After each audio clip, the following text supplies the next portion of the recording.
Why do the best closers you'll ever meet never actually persuade anyone? By the end of this video, you'll know exactly why and how to close deals without pitching, pressuring, or convincing a single person of anything. If you appreciate me making this type of content, let me know by gently tapping that like button and consider subscribing and sharing this with someone who needs to hear it. Let's get into it. The lie about closing. Here's a lie almost every business owner believes about closing. You think it's about handling objections, reading body language, knowing the right thing to say at the exact right moment. None of that is true for the people who close the most. They do something almost opposite of persuading, and it's simpler than anything you've been taught. Who am I? Quick who I am for anyone new here. I'm James Miller. We grew EAR Specialty Composites from $10 million to $43 million in revenue before it was acquired by a Fortune 100 company for $123 million. I've spent years since then helping business owners fix the exact thing that's stopping their revenue from being repeatable, predictable, profitable, and scalable. This channel is part of that work. Spin selling. So let's talk about what the best closers actually do instead of persuading. There's a sales methodology called spin selling, built by a researcher named Neil Rackham. His team analyzed more than 35,000 real sales calls across more than 10,000 salespeople in more than 20 countries. That's not a theory. That's one of the largest studies of actual sales conversations ever done. And here's what it found. Top performers don't talk more. They ask a specific sequence of questions, situation questions to understand where the client is right now, problem questions to surface what's actually broken, then two more, and these two are the ones that change everything. Implication questions, which get the client to name what the problem is actually costing them, and need payoff questions, which get the client to say out loud what solving it would be worth to them.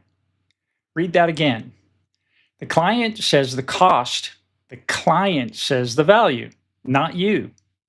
You're not persuading them the problem matters. You're asking questions until they hear themselves say it does. That's the whole shift.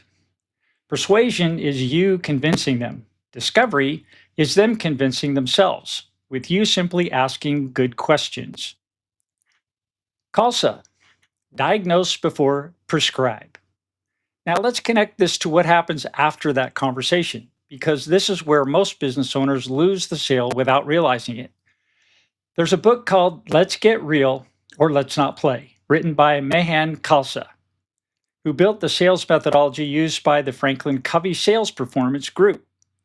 His core principle is 4 words. Diagnose before you prescribe, like a doctor. A good doctor doesn't hand you a prescription in the first 30 seconds.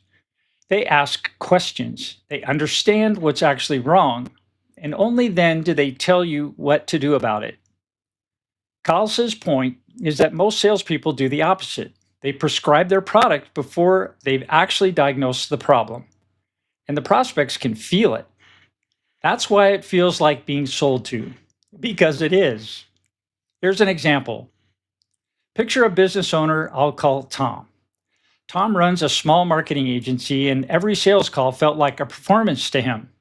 He'd walk in, explain his services, list his packages, and then wait, kind of nervously, to see if the prospect would say yes. Some did, a lot didn't, and he never really knew why. Once Tom shifted the conversation, everything changed. Instead of explaining his services first, he started asking what was actually happening in the prospect's business right now, what it was costing them specifically to keep doing things the way they'd always done them. And by the time he got anywhere near his price, the prospect had already told him, in their own words, why fixing it mattered and what it was worth to fix it. His offer wasn't a pitch anymore.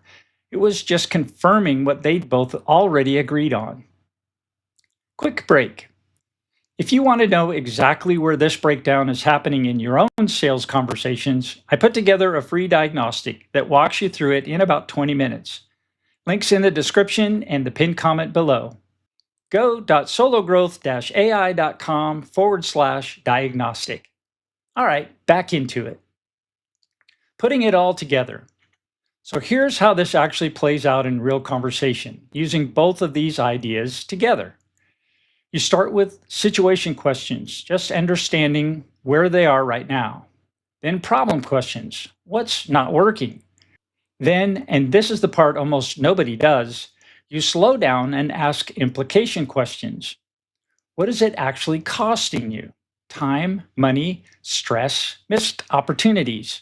Whatever it is, you want them to name it, not you guessing at it. Then a need payoff question, something like, if we solve this, what would that be worth to you? You ask it confidently and then pause, and you let them answer. I've learned that the one who speaks first after this question has been asked is the one who wins the sale. Think about that for a minute. Now, by the time you've done that genuinely, not as a script, you've already diagnosed the problem the way Khalsa describes. You know if it's worth solving, they know if it's worth solving. And most importantly, they know if it's worth solving and that you are ready, willing, and able to solve it. So when you finally have your clarity conversation and talk about the fix, the timeline, the outcome, and the approximate price, you're not pitching anymore. You're just confirming something that you both already agreed on 5 minutes earlier. That's why it doesn't feel like persuasion, because it isn't. The persuading already happened, except it wasn't you doing it. It was them out loud, in their own words, because your honest questions help them clarify what their actual needs are. After this process, your offer framework is simply the clarity conversation you had, and you use their words as much as possible. I challenge you to try this and tell me in the comments below how it worked for you.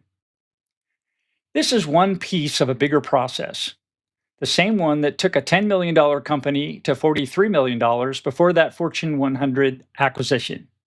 Closing isn't a separate skill you bolt on at the end. It's the natural result of a sales process that finds a real expensive problem before it ever talks about a solution. If you want to see the rest of that process, I've got more videos breaking down exactly this on the Sales Velocity Advantage playlist. You can check that out right here. Thanks for watching, and I'll see you in the next one.